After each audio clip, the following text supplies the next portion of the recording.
Hey, so if you want to use Google Slides to create content for YouTube in 2026, this guide will walk you through everything step by step so you can design clean visuals for videos, tutorials, or faceless content.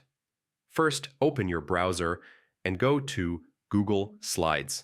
Log in using your Google account email and password. Once you're inside, click to create a new presentation. This will be the base for your YouTube visuals. Start by setting up the correct slide size. Go to File, then Page Setup, and choose a widescreen format like 16 by 9.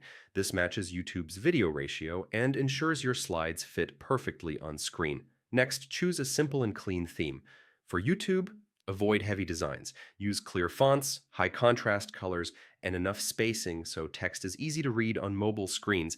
Consistency is key. Use the same fonts and colors across all slides. Now create your content slides. Use short sentences or bullet points instead of long paragraphs. Each slide should focus on one idea only. This makes it easier to sync slides with your voiceover and keeps viewers engaged. Add visuals like icons, shapes, screenshots, or images to support what you're explaining. Visual cues help viewers understand faster and make your video feel more professional. Keep animations minimal. Simple fade-ins work best for YouTube. If you're creating a faceless video, design slides so they flow like scenes. One slide for intro, then steps, tips, or examples, and finally an outro. You can duplicate slides to maintain layout consistency and save time. Before recording, switch to present mode and review everything. Make sure text is readable, visuals are aligned, and nothing feels cluttered. You can then record your screen using any screen recorder while presenting the slides, and that's basically it.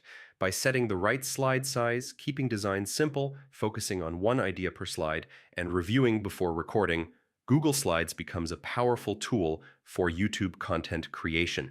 If this video helped, hit the like button, share it with other creators, and don't forget to subscribe for more simple step-by-step tutorials. I'll see you in the next one. Yeah, take care.